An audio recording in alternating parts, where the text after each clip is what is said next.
Once again, now the quality of life in Gauteng is improving despite deepening inequality.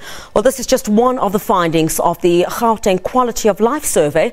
For more on this, giving us some more insight, we're joined via Skype by Dr. Rob Moore. He's Executive Director of the Gauteng City Region Observatory. Thank you very much for your time, Dr. Moore. A pleasure speaking to you. Look, a lot of positives obviously came out of this. One of those, the dynamics including community trust and family dynamics. Talk to us a bit about this.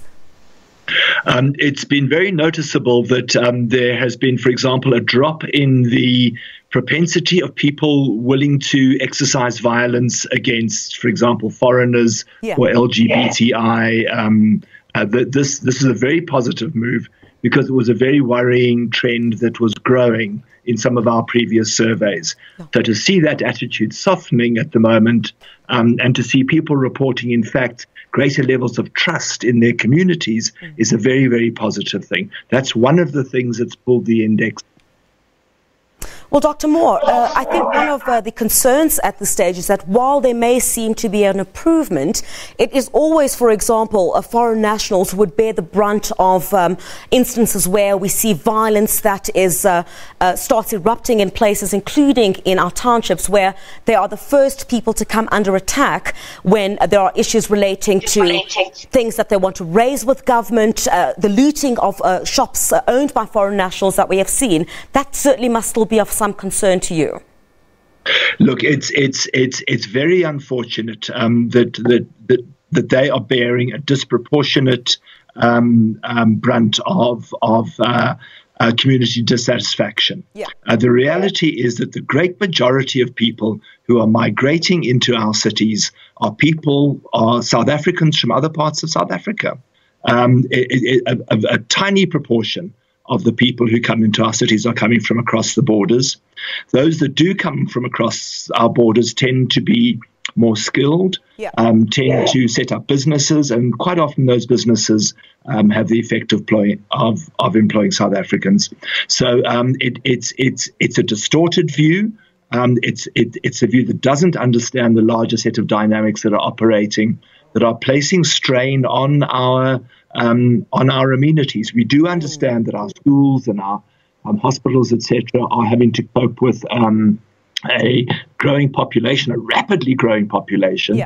But the foreign kind of constituent of that is very small.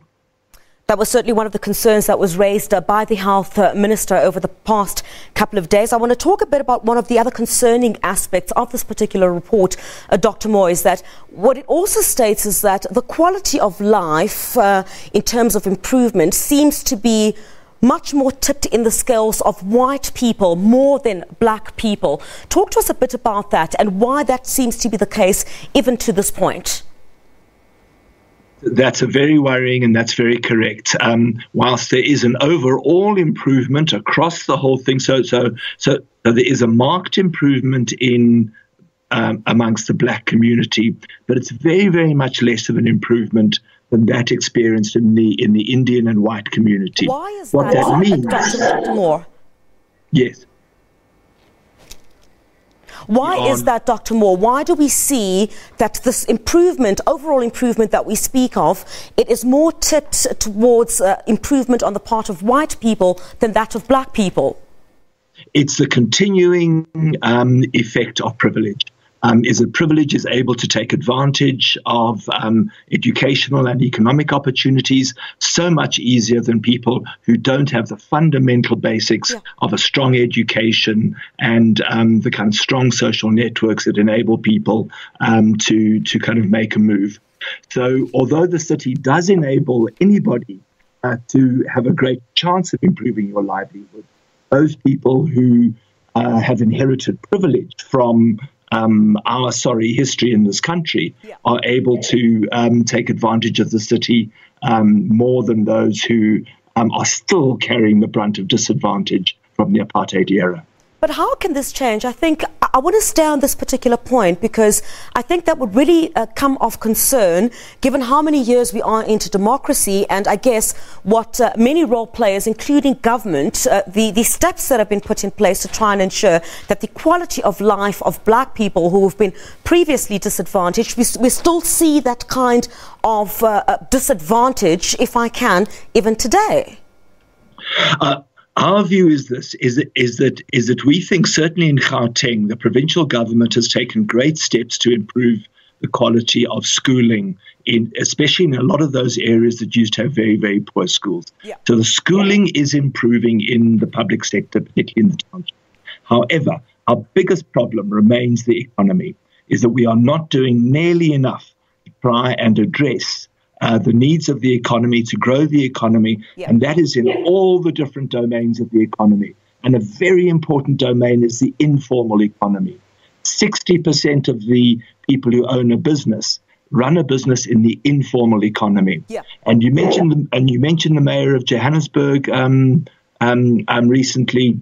You know, the mayor of Johannesburg's comment about an informal businessman was a very, very unfortunate reflection of a very negative attitude and very poor planning towards the informal economy. We need to think about the economy right across the board. We've got very, very sophisticated areas in the economy, you know, top quality, high-tech stuff, but we've also got enormous innovation and entrepreneurialism in the townships.